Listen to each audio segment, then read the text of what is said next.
இந்த பதிவில் தெளிவாக ஒரு உண்மையை சொல்லிக்கணும்னு நினைக்கிறேன். யாரும் யாரையும் சந்தோஷப்படுத்த முடியாது.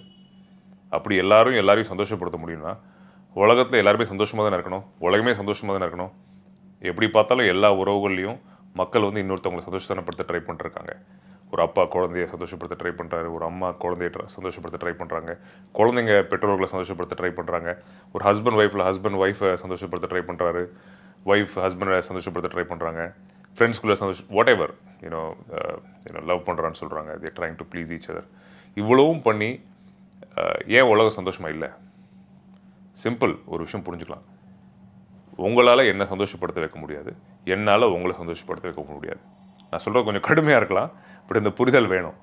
ஏன்னா நம்ம சந்தோஷம் நம்ம கையில் இருக்குது. நம்மளை நம்ம தான் சந்தோஷப்படுத்திக்க முடியும். தயவுசெய்து புரிஞ்சுக்கோங்க. ஏன்னா நீங்கள் அடுத்தவங்களை சந்தோஷப்படுத்துகிறேன் அப்படின்னு போய் நிறைய பேருக்கு வந்து அது வந்து இது ஒரு தப்பான ஒரு ஒரு கான்செப்டை வந்து சொல்லி வளர்த்துட்டாங்க நிறைய பேர். முதல்ல நீங்கள் சந்தோஷமாக இருக்க பழகிக்கோங்க.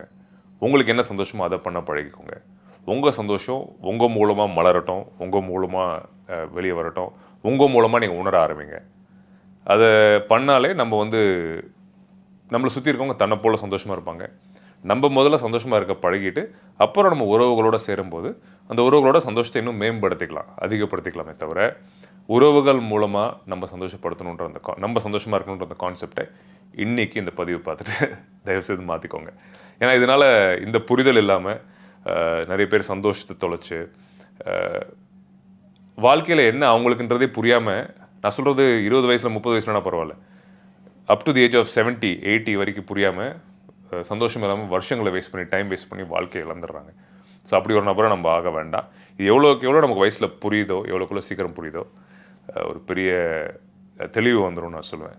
ஸோ உலகத்தில் யாரையும் சந்தோஷப்படுத்திக்க முடியாது, நம்ம தான் நம்மளை சந்தோஷப்படுத்திக்கணும். ஸோ அதே மாதிரி நீங்கள் உங்களை சந்தோஷப்படுத்திக்க ஆரம்பிச்சிட்டிங்க, சந்தோஷம் உங்கள் மூலமாக நீங்கள் இருக்கிறதுக்கு அந்த பழக்கம் வந்துச்சுன்னா அடுத்தவங்களை டாமினேட் பண்ணணும், அடுத்தவங்க வந்து நம்ம கண்ட்ரோலில் வைக்கணுன்ற அந்த ஃபீலிங்கே போயிடும். உலகம் முழுக்கிற நடக்கிற இன்னொரு விஷயம், நான் இன்னொன்று பார்க்குற ஒரு விஷயம், ஒன்று அவங்கள வருத்தப்படுற மாதிரி மிசரி, அதாவது அவங்கள வருத்தப்படுற மாதிரியே காமிச்சிக்கிறாங்க இல்லையா, டல்லாக இருக்க மாதிரியோ ஒரு பிரச்சனை இருக்க மாதிரியோ காமிச்சிட்டே இருக்காங்க நிறைய மக்கள். அந்த தப்பு ஏன் வருதுன்னா அட்டென்ஷன் கிடைக்குதுல்ல. இப்போ ஒருத்தர் வருத்தப்படுறாருன்னா உடனே ஏன் வருத்தப்படுறேன், ஒருத்தர் ஏன் சந்தோஷமாக இருக்கீங்கன்னு நம்ம முக்கால்வாசி நேரம் நம்ம கேட்குறதில்ல, ஏன் சோகமாக இருக்கேன், ஏன் டல்லாக இருக்கேன்னு நம்ம நிறைய கேட்குறோம். ஸோ அதனால் மக்கள் வந்து அப்படி சந்தோஷமாக இருந்து பழகிட்டாங்க. அட்டென்ஷன், அடுத்தவங்ககிட்ட இருந்து கேட்டு அடுத்தவங்க நம்மளை கேட்கணும், அடுத்தவங்க நம்மகிட்ட பேசணும், நல்லா அடுத்தவங்க நம்மளை புரிஞ்சுக்கணும், இப்படி மிசரி நம்மளை தாழ்த்தி நம்மளை வருத்தத்துக்கு உள்ளாக்கி அப்படி ஒரு சந்தோஷம் அடுத்தவங்க மூலமாக எடுத்துக்கிறது ஒரு பெரிய பஞ்ச் ஆஃப் மக்கள் நான் பார்க்குறேன்.